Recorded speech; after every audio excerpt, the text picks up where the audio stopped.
Hi welcome to our channel. இன்றைக்கி பார்த்திங்கன்னா இந்த மாதிரி பழைய சாரீ தான் எடுத்திருக்கேன். இப்போ நான் காமிக்கிற மாதிரி நம்ம சாரீ மடித்து தைச்சிருப்போம்ல ஓரம் பகுதி, அதை எடுத்துக்கோங்க. இப்போ இதில் 5 இன்ச் இருக்கிற மாதிரி மார்க் பண்ணிக்கோங்க. 5 இன்ச் அகலம் இருக்க மாதிரி இப்படி அப்படியே மார்க் பண்ணிக்கோங்க. இது ஃபுல்லாகவுமே 5 இன்ச் இருக்கிற மாதிரி மார்க் பண்ணிக்கோங்க. இதை மார்க் பண்ணதுக்கப்புறம் இதை கட் பண்ணி எடுத்துக்க போகிறோம். இப்போ இதை ஃபுல்லாக மார்க் பண்ணிவிட்டு ஜஸ்ட் இதை கொஞ்சம் சிசர் கட் கொடுத்திங்கன்னா அப்படியே இதை பிடிச்சி இழுத்திங்கன்னா ஃபுல்லாக அப்படியே ஈஸியாக நம்ம கரெக்டாக வந்துடுங்க. ஃபுல்லாக லாஸ்ட் வரைக்கும் கட் பண்ணணும்னு அவசியம் இல்லை. கொஞ்சம் கட் பண்ணி இப்போ அப்படியே பிடிச்சி இழுத்திங்கன்னா ஈஸியாக அப்படியே வந்துடும். இதே மாதிரி சாரீ ஃபுல்லாகவுமே கட் பண்ணி எடுத்துக்கலாம். இது ஃபுல்லாக கட் பண்ணி எடுத்ததுக்கப்புறம் இந்த மாதிரி ஒரு பிவிசி பைப் எடுத்துக்கோங்க. எந்த பைப் இருந்தாலும் ஓகேங்க. ஒரு சின்ன பைப்பாக பார்த்து எடுத்துக்கோங்க. பைப் இல்லைனாலும் பரவாயில்ல. கட்டைப்பையில் அந்த ஸ்டிக் இருக்கும் பார்த்தீங்களா, அதை கூட எடுத்துக்கோங்க. 2 சைட்லேயும் ஹோல் இருக்க மாதிரி எந்த பைப் இருந்தாலும் எடுத்துக்கலாம். இப்போ நான் காமிக்கிற மாதிரி சாரியோட ஃபஸ்ட்டு ஒரு பீஸ் எடுத்துக்கோங்க. இதே இந்த ஹோல் வழியாக உள்ளே அப்படியே இன்செர்ட் பண்ணிக்கோங்க. இதை இன்னொரு பக்கம் வெளியே வர மாதிரி கொஞ்சம் எடுத்துக்கோங்க. இப்போ நான் காமிக்கிற மாதிரி ஒரு சைடு உள்ளே விட்டு இன்னொரு சைடு இப்படி இருக்க மாதிரி பார்த்து எடுத்துகிட்டு கொஞ்சம் அந்த சாரியோட பீஸ் கொஞ்சம் எக்ஸ்ட்ராவாக வெளியே தெரிகிற மாதிரி வச்சுட்டு இந்த மாதிரி ஒரு ரப்பர் பேண்ட் போட்டு நல்லா ஃபுல்லாக அப்படியே நல்லா டைட்டாக போட்டு விட்டுக்கோங்க. இப்போ இன்னொரு சைடு பார்த்திங்கன்னா இது ஃபுல்லாக ஒரு பீஸ் ஃபுல்லாக இன்னொரு சைடு இப்படி இருக்கணும். ஒரு பக்கம் நான் காமிக்கிற மாதிரி கொஞ்சமாக எடுத்து வெளியே விட்டு அதை ஃபோல்டு பண்ணி ரப்பர் பேண்ட் போட்டு நல்லா டைப் பண்ணிக்கலாம். இப்போ மீதி இருக்கிற இன்னொரு பீஸ் எல்லாம் இருக்கும் பார்த்தீங்களா, அதில் ஒரு பீஸ் எடுத்துக்கோங்க. இப்போ நான் காமிக்கிற மாதிரி இப்போ இந்த பக்கம் பார்த்த மாதிரி வச்சுக்கணுங்க. இப்போ நான் காமிக்கிற மாதிரி வச்சுக்கோங்க. இது தனி பீஸு. இப்போ இன்னொரு பீஸ் எடுத்துக்கலாங்க. எடுத்துகிட்டு இப்போ நான் காமிக்கிற மாதிரி ஃபஸ்ட்டு ஒரு முடிச்சு போட்டுக்கோங்க. திரும்ப இன்னொரு முடிச்சு போட்டுக்கோங்க. இப்போ நான் காமிக்கிற மாதிரி ரொம்ப டைட்டாக போடணுன்ட்டு இல்லை, ஆனால் கரெக்டாக இந்த மாதிரி நமக்கு இப்படி மூவ் பண்ணால் மூவ் ஆகணுங்க. அந்த மாதிரி டைட் பண்ணி எடுத்துக்கோங்க. இப்போ இதை முடிச்சு போட்டதுக்கப்புறம் இப்போ நான் காமிக்கிற மாதிரி இதை பாருங்கள், கைக்குள்ளே இப்படி விட்டு இப்படி வெளியே எடுக்கணும். ரொம்ப ரொம்ப ஈஸிங்க. நான் திரும்பவும் காமிக்கிறேன். ரொம்ப ரொம்ப சிம்பிளாக ஈஸியாக நீங்கள் பண்ணிடலாம். அதுக்கப்புறம் பார்த்திங்கன்னா இப்படி நமக்கு மூவ் ஆகுதான்னு பார்த்துக்கோங்க. இந்த கைக்குள்ளே விட்டு இதுக்குள்ளே விட்டு அந்த பைப் லைன் விட்டால் போதும். ரொம்ப ரொம்ப ஈஸியாக நீங்கள் பண்ணிக்கலாம். உங்களுக்கு ஸ்லோவாக காமிக்கிறேன் பாருங்கள். இப்போ இதுக்குள்ளே விட்டிங்கன்னா போதும். கைக்குள்ளே இந்த துணி பீஸ் இருக்குது பாருங்கள், இதை நல்லா இப்படி வச்சுட்டு திரும்ப அதை அந்த பைப் லைனில் விட்டால் போதும். அவ்வளோதான். இதே மாதிரி தான் இது ஃபுல்லாக நீங்கள் பண்ணி எடுத்துக்கணும். நம்ம சாரீ வச்சு மோஸ்ட்லி பார்த்திங்கன்னா பின்னல் தான் பண்ணுவோம். அது ஃபுல்லாக பின்னி அதுக்கப்புறம் தைக்கிறதுக்கு ரொம்ப லேட் ஆயிருங்க, கையும் வலிக்கும். நீங்கள் இந்த மாதிரி பண்ணிங்கன்னா ரொம்ப நிமிஷத்தில் ரொம்ப சீக்கிரமாகவே பண்ணிடலாம். இது எனக்கு 10 நிமிஷம் தான் ஆச்சு. சல்லுன்னு ரொம்ப ஈஸியாக போட்டுட்டேன். ரொம்ப ரொம்ப சிம்பிளாக நீட்டாக பண்ணிடலாம். இந்த மாதிரி பிசுறெல்லாம் இருந்தால் அந்த நூல்லாம் இருக்கும் பார்த்தீங்களா, அதெல்லாம் எடுத்து விட்டுருங்க. இதே மாதிரி ஃபுல்லாக ஒரு லைன் ஃபுல்லாக அப்படியே போட்டுருங்க. உங்கள்கிட்ட பைப் லைன் எந்த அளவுக்கு இருக்கோ அது வரைக்குமே இப்போ நான் காமிக்கிற மாதிரி இந்த சாரீ பீஸ் எடுத்து ஃபுல்லாக அதுக்கு ஃபுல்லாக அந்த எண்டிங் வரைக்குமே இப்படி மூவ் பண்ணி கரெக்டாக உள்ளே ஃபுல்லாக இன்சர்ட் பண்ணிகிட்டே வாங்க. ஒரு இது முடிஞ்சதுக்கப்புறம் அது ஜஸ்ட் நான் எப்படி பண்ணணுன்னு சொல்கிறேன். இப்போ பாருங்கள், ஒரு இது நமக்கு கரெக்டாக ஃபுல்லாகிடுச்சு. இப்போ இதை நம்ம இந்த பக்கம் நகர்த்தணும். நான் காமிக்கிற மாதிரி அந்த பைப் லைனில் அந்த சாரீ பீஸ் இருக்குது பார்த்தீங்களா, அந்த பக்கமாக இப்போ நான் காமிக்கிற மாதிரி கொஞ்சம் கொஞ்சமாக மெதுவாக அப்படியே மூவ் பண்ணிகிட்டே வாங்க.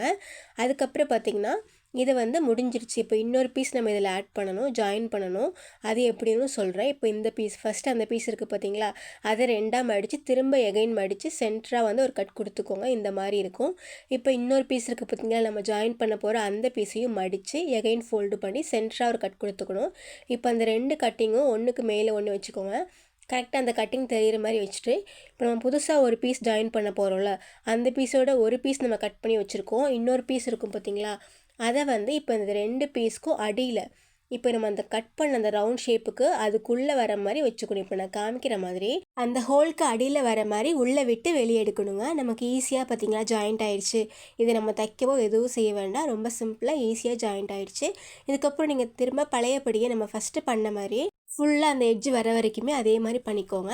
இப்போ இந்த எட்ஜ் வந்ததுக்கப்புறம் அது ஜஸ்ட் நான் காமிக்கிற மாதிரி அப்படியே மூவ் பண்ணி இந்த இதோட இன்னொரு முனையில் இந்த சாரியோட பீஸ் இருக்குது பார்த்தீங்களா, அதாவது இந்த பைப்புக்குள்ளே நம்ம ஒரு சாரீ பீஸ் உள்ளே விட்டுருந்தோம் பார்த்தீங்களா, அந்த பீஸ் இன்னொரு பக்கம் இருக்கும் இல்லைங்களா, இந்த பக்கம் தான். இதில் தான் நம்ம பண்ணது எல்லாமே அப்படியே நீங்கள் அப்படியே மெதுவாக அப்படியே மூவ் பண்ணிகிட்டே வரணுங்க. இது ஃபுல்லாக நீங்கள் முடித்ததுக்கப்புறம் அப்படியே மூவ் பண்ணி இதை அப்படியே அந்த சாரீ உள்ளே இருக்குல்ல அந்த சாரியோட பீஸில் நீங்கள் அப்படியே நகர்த்து கொண்டு வைக்கணும். இப்போ நான் காமிக்கிற மாதிரி பாருங்கள், அப்படியே மூவ் பண்ணிகிட்டே வாங்க. இதே மாதிரி தான் அது ஃபுல்லாக அப்படியே நீங்கள் தள்ளி விட்டுட்டே வரணும். இப்போ இதை ஃபுல்லாக நீங்கள் தள்ளினதுக்கப்புறம் இப்படி தான் நமக்கு இருக்குங்க. இப்போ திரும்ப நீங்கள் எகைன் இதுக்கப்புறம் நீங்கள் இன்னும் மீதி பீஸ் இருந்தால் அதை நான் காமிக்கிற மாதிரியே அப்படியே நீங்கள் உள்ளே ஃபுல்லாக அப்படியே இன்செர்ட் பண்ணிகிட்டே வாங்க. நான் காமிக்கிற மாதிரி கையில் உள்ளே விட்டு திரும்ப அந்த பைப்பில் உள்ளே விட்டு அப்படியே இழுத்துகிட்டே வரணும். ரொம்ப டைட்டாக இழுக்கக்கூடாது, ஓரளவுக்கு மீடியமாக பண்ணிகிட்டே வாங்க. அதுக்கப்புறம் இதை கரெக்டாக ஈவனாக எடுத்து விட்டுக்கோங்க. திரும்ப இதே போல் ஃபுல்லாக இது எல்லாமே பண்ணி முடிக்கணுங்க. இப்போ ஒரு பீஸ் முடிஞ்சதுன்னா இன்னொரு பீஸ் நான் ஃபஸ்ட்டு சொன்ன மாதிரியே அதை ஜாயின் பண்ணிவிட்டு திரும்ப இதே மாதிரி உள்ளே விட்டு விட்டு அப்படியே இது ஃபுல்லாக எடுத்துக்கோங்க. ரொம்ப சீக்கிரம் பண்ணிடலாம். நான் ஃபஸ்ட்டு சொன்ன மாதிரி இது எந்த பின்னல் எதுவுமே இல்லைங்க. நீங்கள் ஜஸ்ட் இதுக்குள்ளே விட்டு திரும்ப அந்த பைப்பில் விட்டு இழுத்திங்கன்னா போதும், அவ்வளோதான். ரொம்ப டைட்டாகவும் இழுக்க வேண்டாம். இப்போ நான் பண்ண மாதிரியே சாரியில் இருக்க எல்லா பீஸ்லையுமே ஃபுல்லாக நீங்கள் பண்ணி எடுத்துக்கோங்க. இது ஃபுல்லாக முடித்ததுக்கப்புறம் இப்போ இப்படி தான் இருக்கும். இதுக்கப்புறம் பார்த்திங்கன்னா நம்ம அந்த ரப்பர் பேண்ட் போட்டிருந்தோம்ல, அதை வந்து எடுத்து விட்டுருங்க. அதை எடுத்து விட்டுட்டு இந்த பைப்பு நமக்கு தேவைப்படாது, இந்த பைப்பை வெளியே எடுத்துடலாம். கரெக்டாக மெதுவாக எடுத்து விடுங்க. எடுத்ததுக்கப்புறம் இப்போ இந்த 2 சாரியோட 2 பீஸ் இருக்குது பார்த்திங்களா, அதை வந்து நீங்கள் நாட் போட்டுக்கலாம்.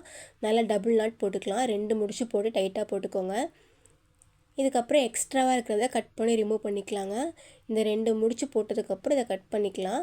இப்போ நம்ம செஞ்சு வச்சுருந்தோம்ல, அதை வந்து கரெக்டாக அலைன் பண்ணி எடுத்து விட்டுக்கோங்க.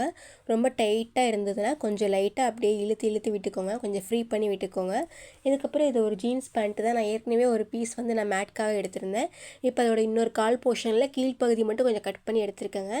பேண்ட்டில் கீழ்ப்பகுதி இருக்கும் பார்த்திங்களா, ஃபோல்டபுள் சைடு, அதை வந்து கட் பண்ணி ரிமூவ் பண்ணிக்கலாம். இப்போ இந்த பேண்ட் பீஸை வந்து டபுளாக ஃபோல்டு பண்ணி இப்போ இதோட லென்த் எவ்வளோ இருக்குதுன்னு பார்த்து அதை அப்படியே க்ராஸாக அப்படியே மார்க் பண்ணிகிட்டே வரணுங்க. நமக்கு ஒரு ஆஃப் சர்க்கிள் மாதிரி வரும். இதை அப்படியே மார்க் பண்ணி கட் பண்ணால் நமக்கு ஒரு ரவுண்ட் ஷேப்பில் கிடைக்குங்க. இதை வந்து இப்போ மார்க் பண்ணியாச்சு. இப்போ கட் பண்ணி காமிக்கிறேன். இதை கட் பண்ணதுக்கப்புறம் பார்த்திங்கன்னா நமக்கு இது விரித்து பார்த்தோம்னா ரவுண்ட் ஷேப் வந்துடும். இப்போ இதில் வந்து நல்ல சைடு வந்து அடியில் இருக்க மாதிரி திருப்பிக்கோங்க, இந்த மாதிரி. இப்போ இதோட பேக் சைடு வந்து இப்போ ஃப்ரண்ட்டில் வச்சுக்கோங்க. இந்த எக்ஸ்ட்ரா இருக்க பிசுரெல்லாம் கட் பண்ணி ரிமூவ் பண்ணிக்கோங்க. இப்போ இது சென்டராக வந்து பாயிண்ட் பண்ணிக்கோங்க.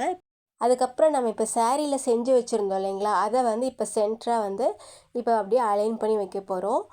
ஜஸ்ட் இதை ஃபஸ்ட்டு ஸ்டார்டிங்கில் வந்து நம்ம அந்த நாட் போட்டு கட் பண்ணியிருந்தோம்ல, அந்த பிசுறு வெளியே தெரியாமல் இருக்க அதை ஜஸ்ட்டு வந்து உள்ளே மடிச்சுட்டு இப்போ நான் காமிக்கிற மாதிரி இதை இப்படியே அலைன் பண்ணி அப்படியே நம்ம ஊசி நூல் வச்சு அப்படியே கையிலேயே தைச்சிடலாங்க. ரொம்ப சிம்பிளாக நீட்டாக ஈஸியாக பண்ணிடலாம்.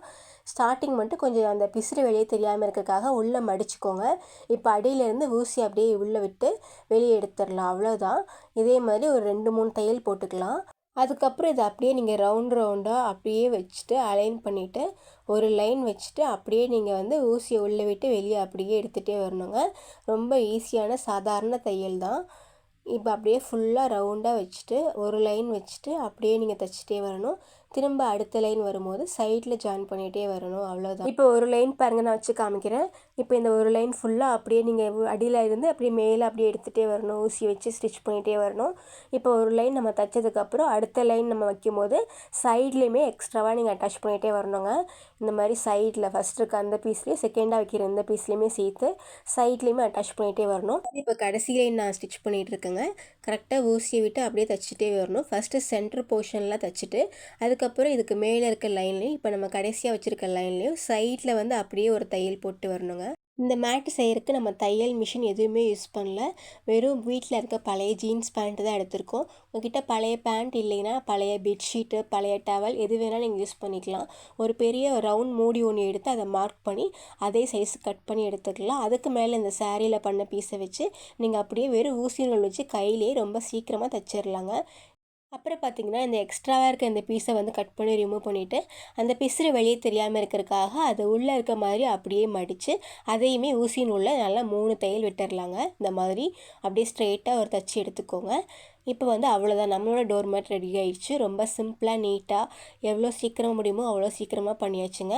உங்களுக்கு கண்டிப்பாக இந்த வீடியோ பயனுள்ளதாக இருக்கும் நம்புகிறேன். உங்களுக்கு இந்த வீடியோ பயனுள்ளதாக இருக்குன்னு தோணுச்சுன்னா லைக் பண்ணுங்கள். மறக்காமல் உங்கள் ஃப்ரெண்ட்ஸ் அண்ட் ஃபேமிலிக்கு நம்ம சேனலை ஷேர் பண்ணுங்கள். அப்புறம் சப்ஸ்கிரைப் பண்ணுங்கள். என்னோட இந்த வீடியோ பார்த்ததுக்கு நன்றி.